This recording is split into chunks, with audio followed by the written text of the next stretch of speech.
most common breakfast, the fastest and most common breakfast is the donuts with milk tea and eggs and chana. Chana is kind of like some type of nuts. I don't know how to describe it. It looks like nuts. Crossing overland from India to Nepal, from Nepal to India, it's quite easy and popular. The two most important border crossing are at Sunauli, which is near Butwal in Nepal, and Birganj, which is Raxaul on the Indian side. Raxaul is the one that's near. Should be about 5 hours with the tourist bus.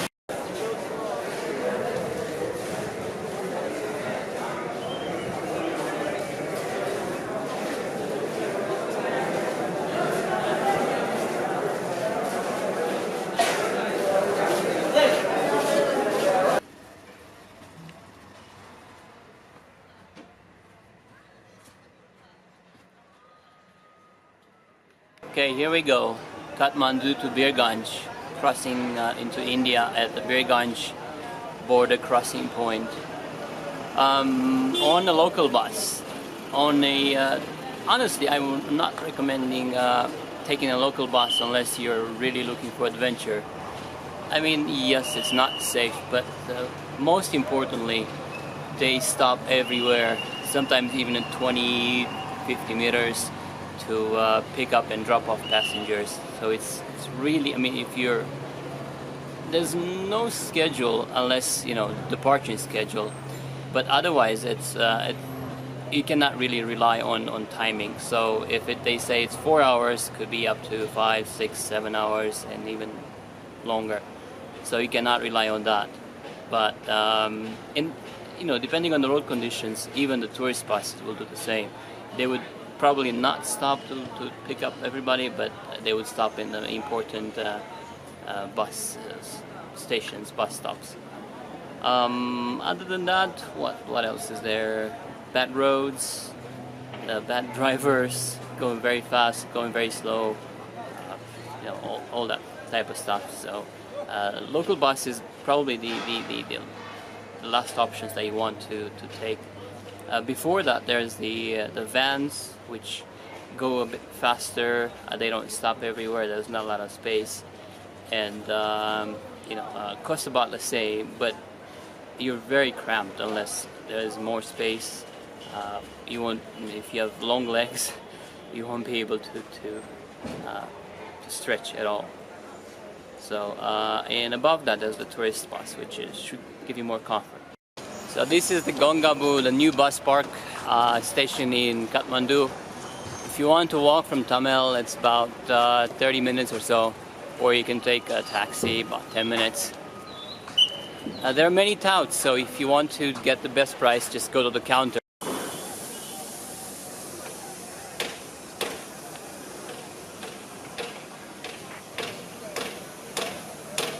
My bus to Birganj leaves at 9 o'clock. And it's supposed to make anywhere between 4 and 6 hours, depending on the road.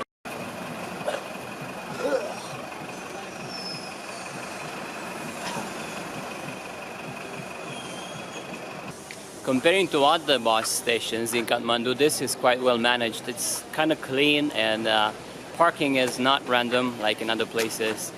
So it's fine.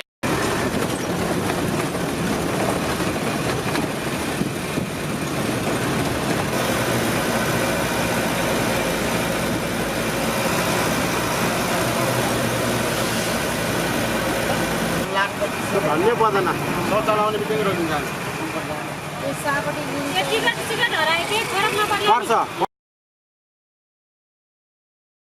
यहाँ आउने बहिनी के नाम राख्छ सबैको उयो मेसेजमा पठाइदिनु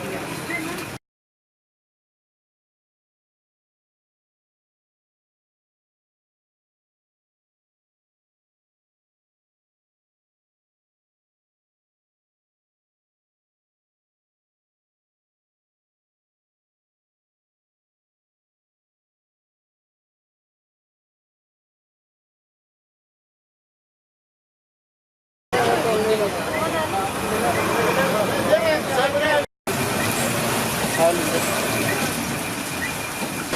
road that goes to Birganj is one of the busiest. Many trucks from India enter through Birganj.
Well, that didn't work as planned.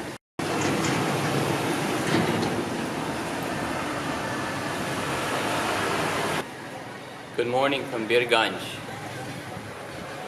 You know, the ticket I bought yesterday to Birganj, it was actually for a bus that goes to Hetauda or something like that. And it didn't go straight direct to the mountains to Birganj to make it in time.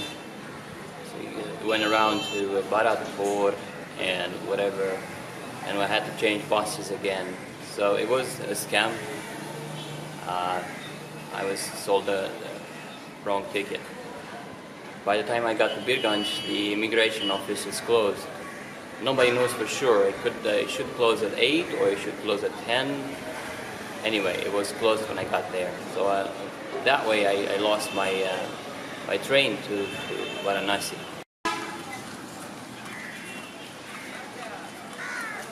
This is the creepiest hotel I ever stayed, I think. Looks like someone died in here, or it looks like many people died in here.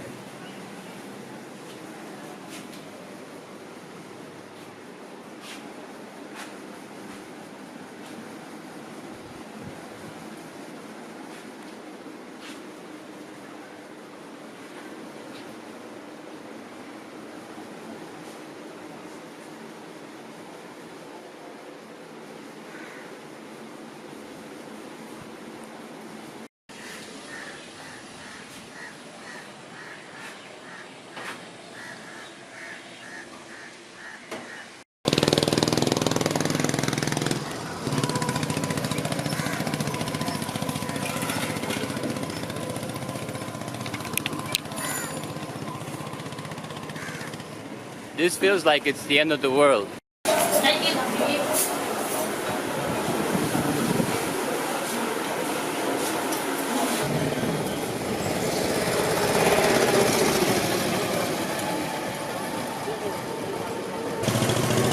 You can tell the difference between Nepal and India already. Most of the restaurants are offering fried foods. Everything is fried, deep fried, like fried bread and so on. And even the meal set, the khana set, it has vegetables, but instead of rice, they give you chapati.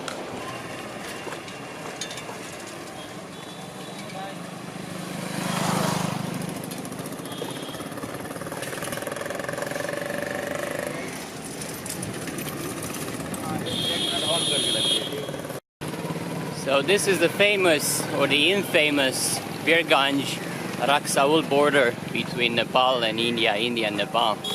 The locals, they don't need to stamp their passport, they just go in and out as many times as they want. For us, it's different. You'll have to actually find out the exact time so you can cross the border. The hour, the office hours. We'll see if it's open.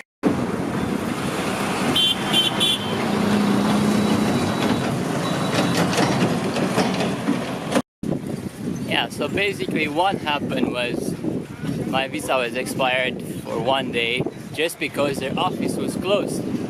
And this morning they were asking for all sorts of amounts. Like, oh, you have to pay $30 and because you were late. But because you came last night, we're gonna reduce your fine to 1,000 rupees, but we're not gonna give you a receipt.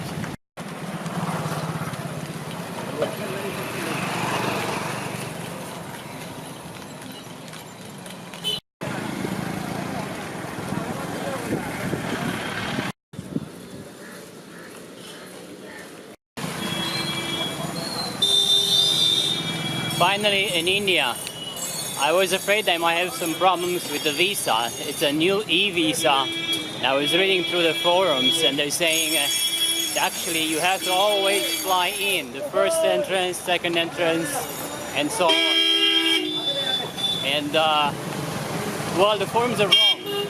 The first time you need to fly in to get the stamp.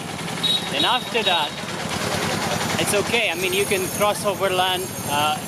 The land border is fine, so there was no problem whatsoever. So I'm happy about that.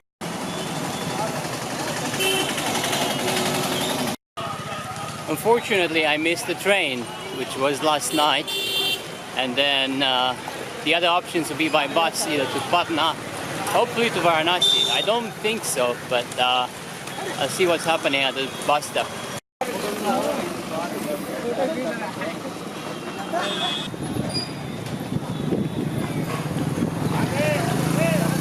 Ah!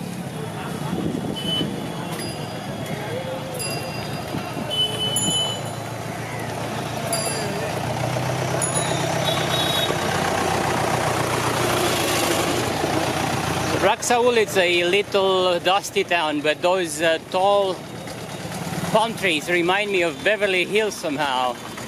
This is the Beverly Hills of India.